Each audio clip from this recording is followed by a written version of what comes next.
it correctly. It is a it's a loathsome, vile swampland creature. It's a half buffalo, half dinosaur, half warthog, half hippopotamus. Kind of boring. Cave fishers. Yeah, all right. And then a chitinous, multi-armed humanoid with arachnid qualities. Chaotic evil, Lolth's revenge. Oh, okay, so they're some kind of cranium rats. Look at these guys. I remember these guys. All of these, none of these things are new as far as I can tell. They're rats, but you can see their brains. I can see your brain. That's pretty cool. Yes, I think the Kahlabel is the, you fight a lot of them in the Lost Mine of Flammelfrunger. Yeah, I would definitely throw some Bodax in with Calarel the Vile. I love seeing people pronounce it. It's funny because obviously Calarel, the Vile, that's not a word people are normally. So I see all these people spelling it differently and it's like, look, I don't blame you. How would you know how to spell that if you hadn't seen it written down? Matt Colville playing himself confused as to how he got from falling asleep in the middle of a meeting. I've never fallen asleep in the middle of a meeting. I love meetings. They're so much more fun than working. What makes brain rats different? You can see their brains. That's what makes them different. What more do you need? Okay, cranium rat. Let's for real though. As a bonus action, what? Is marijuana legal in Washington? I think I know the answer to that. Illumination. As a bonus action, the cranium rat can shed dim light from its brain. That's the universal symbol of using psychic powers. In a 5-foot radius. Or it can turn the light off. Oh, thank God. It's a good thing they added that conditional clause to the end of the sentence. Otherwise, I'm certain some DMs would say, well, it just says that you can turn it on. It doesn't say you can turn it off. So yeah, they can go, ah, and light emits from their brains. That would be actually cool to see these little like glowworm like things, and turns out when they get up close that they're glowing rat brains. Telepathic shroud. The cranium rat is immune to any effect that would sense its emotion or read its thoughts. Is there a high demand in the marketplace for reading rat thoughts? What is that rat thing? I need to know what that rat is thinking. You can't, because it's got a telepathic shroud. It's a cranium rat. You can't tell what it's thinking. It's got an intelligence of 4. So what is it thinking? Nothing. How do I know that? You can't know, because it's got a telepathic shroud. So there's no way for you to know what it's not thinking. Mind Flayer colonies use cranium rats as spies. Not very good ones. It's got an intelligence of 4. So, yeah, they went a little bit overboard there. Darklings. Don't know what that is. Terrible name. I guess they are a kind of elf. Yeah, small fae. I don't have much use for this kind of stuff, but I guess if you're running something in the Feywild, whoa, what is this? This guy is having a bad day. Look at that. This you need your barber has done something horrible. Deep Scions began life as people who were stolen from shore or saved from sinking ships and offered a terrible bargain by an undersea power. Surrender. Oh, they're like Davy Jones. Surrender body and soul or drown. This seems like it might be original. Deep Scions. Challenge rating 3. We are 12:32. We've been doing this for an hour and a half. We're probably going to stop. Read the swarm. Their intelligence increases as in swarms as their minds meld together. Okay, that's cool. Disgusting. Awful. Gross. We're not going to get through this whole book. So let's see. A Devourer. If I recall correctly, these things are nasty. Yep, challenge 13. Challenge rating 13. There's a great adventure. It's relatively short compared to the stuff Wizards of the Coast is putting out now. You can look up. I encourage you to go find it. It was in Dragon Magazine. Tears for Twilight Hollow. Great adventure. Good beginning, middle, and end. It's in Dragon Magazine, so it's short. And one of the big bosses you fight in it is a Devourer. Hello, stream. Goodbye, stream. Hello, the Chaotic Magnet. Goodbye, the Chaotic Magnet. I haven't even reached E. No, but I am on page 141. So we are well over halfway through this book, by the way. Those of you complaining at how little progress we have made, I refer you to the fact that we are 140 pages into this book. Thanks for the stream. The S over O. So you have an S and you divide it by O is calling Hank Rogue. Sweden. Good night, Sweden. Fire Newts. Look, that guy's adorable. Look at him. Oh, it scritch his little head. How many pages total? Good question. So, it's 222, but obviously a lot of that is appendix. Oh, this is cool. It's a fire newt, and then it's a fire newt mounted on a little, like, dinosaur thing. A giant strider. That's cool. I would use these. These are cool. Here's the flail snail. Really, guys? I believe this is another Fiend Folio thing. I'm not sure. It'd be nice if it said where it originally came from. The frog hemoth, which I think I'm probably going to use. There's a deep spawn coming up in Night Below, but this looks cooler, and I don't know if there's a deep spawn in 5e. It is a featherless chocobo. Whoa! The fire giant dreadnought. That's crazy. It looks like a fire giant with a couple of huge shields.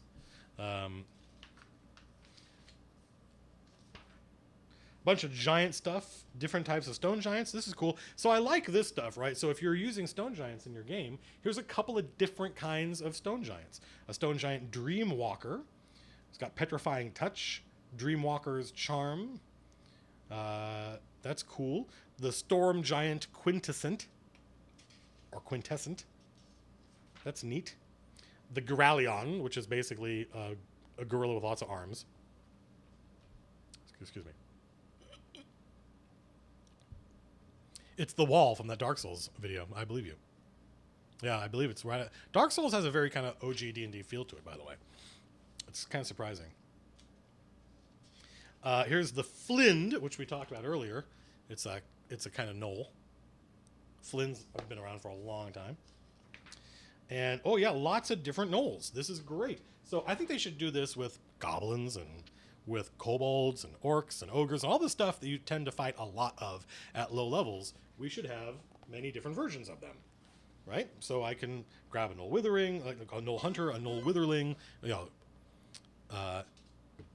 So, Dark Sun, your opinion. I think Dark Sun's awesome. I've played Dark Sun. I haven't run Dark Sun. I would run Dark Sun. Question, hey Matt, what are the player races in Volos? Would you say Volos is worth the buy for a newer DM? Sure, there's lots of good ideas in here. There's just a lot of... I know about the Nilbog, dude. I knew about the Nilbog before you did. There's a lot of player races. There's too many. I've already gone over it. So, ooh, what's this? Look at these guys. Oh, ooh, they're so adorable. Look at this. Oh, I love these guys. Oh, I've never seen these. These seem entirely new to me. Ooh, look at that. Look at these little. They're called a grung. Tell me these guys aren't adorable. I want to smooch them on their little foreheads. See? CK Masters, completely agree. Grungs are aggressive frog-like humanoids found in rainforests, so I would stick these guys on the big island of Ix in my campaign, which is kind of the Aztec dinosaur island. We're getting close to the end. We've done this for an hour and a half, which is a long time. I'm starving. I'm starting to get kind of a headache from no food. More hags, an anise hag. I remember the anise hag. Again, anise hags are kind of...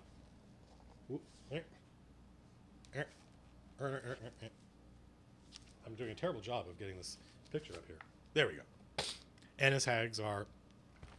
I am well familiar with them. Hobgoblins and bobgoblins. Hobgoblin ninja. Or some shit.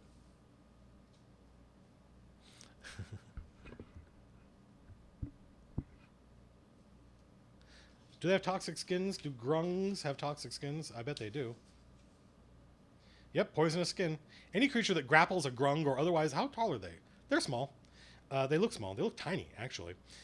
Any creature that grapples the grung or otherwise comes into direct... Do you think the G... It's a hard G, grung? Or grung?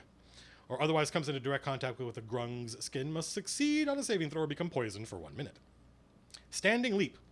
Ba-twang! The grung's... That's the sound effect it makes. It's described here. Ba-twang! The grung's long jump is up to 25 feet and its high jump is 15 feet without a running start. That's cool. Mesmerizing cheer. The grung makes a kind of noise to which grungs are immune. Each humanoid or beast that is within 15 feet and able to hear it must succeed on a DC 12 Wisdom saving throw or be stunned until the end of the next turn. That's cool. Oh, but that's just the elite warrior. The regular ones don't have that. The windlings, the wildlings don't have that. Here's a Kirin. Classic kind of Japanese unicorn style thing. Lots. Here's Kobold Dragon Shield, Kobold Inventor, Kobold Scale Sorcerer. This is exactly the kind of stuff I want. I'll drop this into my FileMaker Pro thing, get little cards. Stunned by the cuteness. Yeah. They're so adorable. Mathesius says, thanks in advance, but I don't know what the question was. Hopefully, maybe I answered it.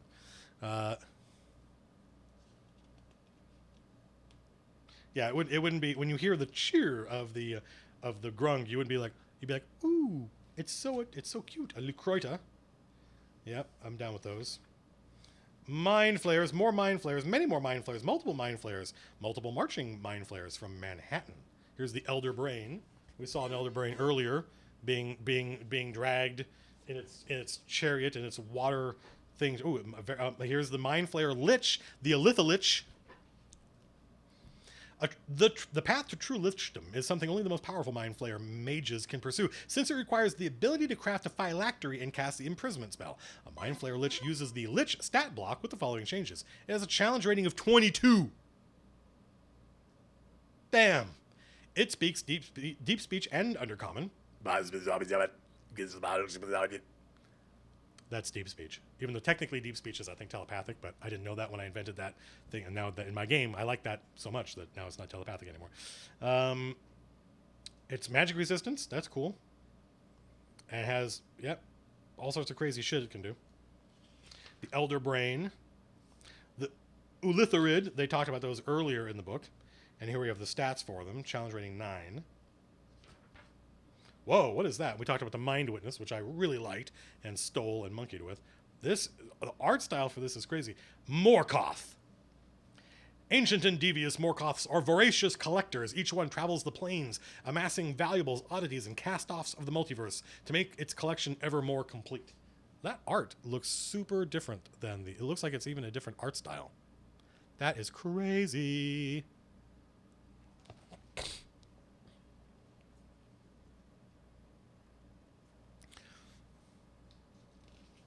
Let's see what else we got. Neogi, I remember these things. The Neothalid, I'm not sure I've ever heard of this. It looks like something from Speaker to Dreams, an adventure that I ran that I thought was pretty good. We're almost done. Here's the Nilbog. Let's look at this. Come on, really? Nilbog? Goblin spelled backwards. And does it have the Nilbogism? Any creature that attempts to damage the Nilbog must first succeed on a charisma saving throw or be charmed. The Nilbog can't regain hit points, including through magical healing, except through its reversal of fortune reaction. Reversal of fortune. In response to another creature dealing damage to the Nilbog reduces the damage to 0 and regains 1d6 hit points. Very silly. Very silly. But if that's the kind of game you're running, if you're running like a funhouse dungeon, then Nilbogs make perfect sense. And I would use them if I were running a dungeon like that. Orcs, lots more types of orcs. Look at this. We got 2 more orcs on this page, which is exactly the kind of stuff I need. Thank you. We got like 4 more orcs here. And if we killed them, they'd be 4 more former orcs.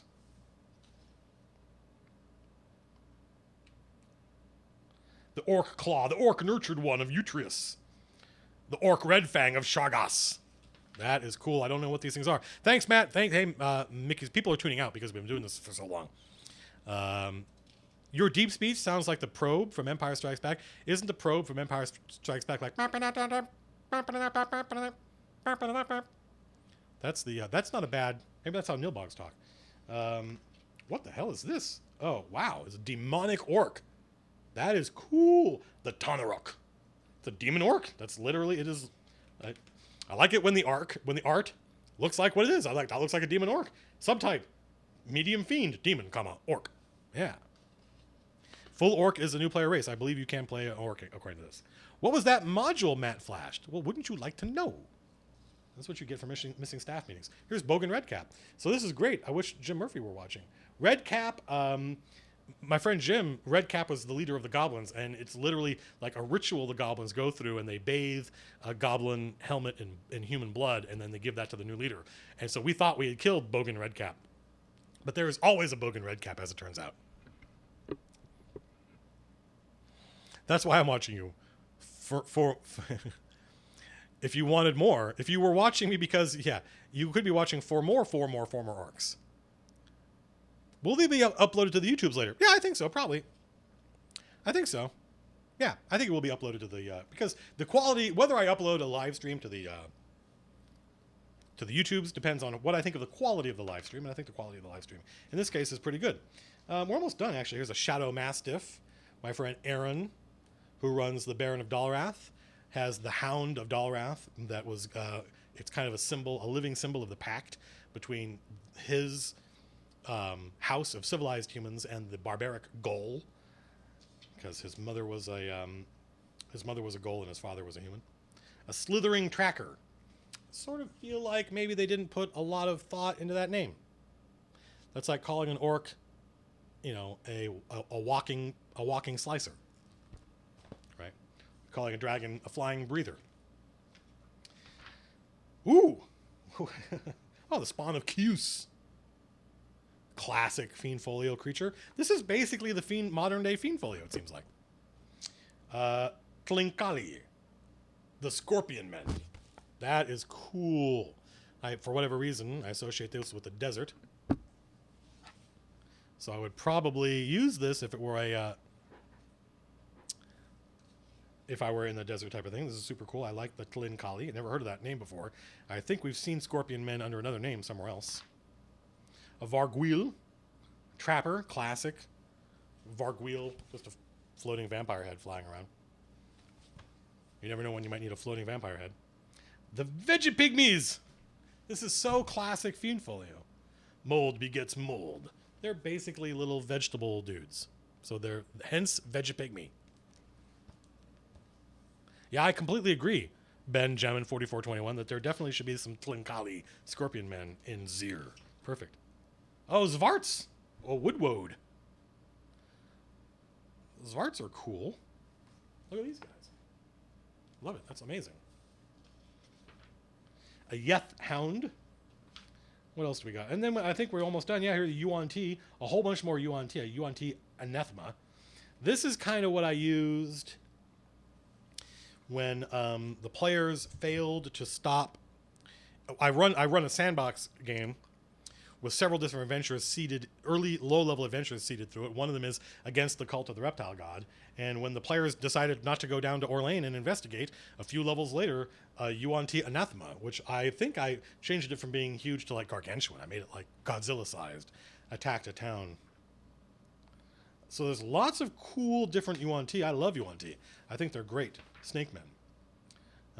And then that's it. And then a bunch of beasts, NPCs, more NPCs. These are pretty useful. Typically, whenever I need, bad guys, human bad guys, I go to the back of the monster manual and grab, a bandit king or something like that. And we have a bard. Oh, nice. Bard, archer, archdruid, blackguard, anti-paladin, basically, enchanter, diviner. Oh, this is very nice. So there's lots of new NPCs here for you to use. So that if you quickly want a specialist wizard, right, a diviner, a conjurer, or an enchanter, they've got all their spell lists already broken out. So yeah, I think that if you're a necromancer, oh, very nice. Yeah, they did a good job with this. So overall, I think Volo's guide, a huge success. And that's it. There's a warlock, a couple different warlocks. Here's a warlord. Huh. Finally, people who have been complaining that the warlord is not in 5th edition, there is now, I'm sure it's nowhere near as awesome as the 4th edition one, but you can see in Spirited, it's the same thing. Command ally. The warlord targets an ally it can see within 30 feet of it. The target can see, if the target can see and hear the warlord, the target can make one weapon attack as a reaction and gains advantage on the attack roll. So that's cool. That's the kind of commanding stuff that the warlord used to be able to do. Ragabrash. I'm glad you liked that article. It was the first D&D article I ever read. So how much does the book go for? What's the MSRP on this thing? $50. I don't remember how much I paid for it. Less, I think. I think it's like, it was 20% off at the store that I went to. So you're welcome, gelatinous dude. This was the Volo's stream. We went through the whole book. Took us about 2 hours, basically. Yeah, I think if you're wondering whether or not you should get this, the answer is definitely yes. It seems like they've done a great job of helping people like me. There's a lot of stuff in here I would like. If you're the type of person that likes lore, God help you. But there's tons of that in here. So I think that's pretty neat. Did I miss any questions? People, I think we did a pretty good job of... I hate running into the walking slicers. So I think we did a pretty good job of covering the book. And I'm starving, so I'm going to get something to eat now. And hopefully there'll be a new video Monday, Politics version 2. Talk about war and peace. Other than that, I think we're going to end it here. Obviously, there's always lots of stuff I'd love to talk about. If you're in America, don't forget to go vote on Tuesday. Literally the laziest way to participate in your democracy. And I will see you guys next time we do a live stream, which I don't know when it will be because we kind of do these spur of the moment. Follow me on Twitter, @MattCoville, and you'll get the announcements. And not only do I ask people, hey, do you guys want to do a live stream? And you get to answer. I also then say, hey, the live stream's coming. Here's the time. It's in an hour. It's in 15 minutes. It's live. So I think that's it. Draco 393. I was not super happy with the last politics video just because I really wanted it to be a longer, but it was long enough as it was. But I'm not sure it'll be obvious how useful that central tension video will be until you've seen the other bits. Once you have all 3 videos, you'll have these great pillars that you can use to create a politically complex game. And on that note, I think we're going to wrap it up. Thanks for tuning in, everybody. It seems like a lot of people rehosted me. That makes me very happy. Hopefully the content was good. Let me know if you liked this stream. Come by Twitter. Let me know if you liked this stream, if you want to see more stuff like this, or what kind of streams you'd like to see, because it's relatively easy for me to stream on a Sunday morning at 11 o'clock. It's a lot easier to do this than it is to edit a video. Maybe we should do the campaign diaries this way. Maybe just do it live. Yeah. It won't be the same, though. The people who really like the campaign diaries, they like the storytelling in it. And the live experience is not going to be like that. It's going to be a lot messier. So until next time, everybody, thanks for tuning in. Peace out.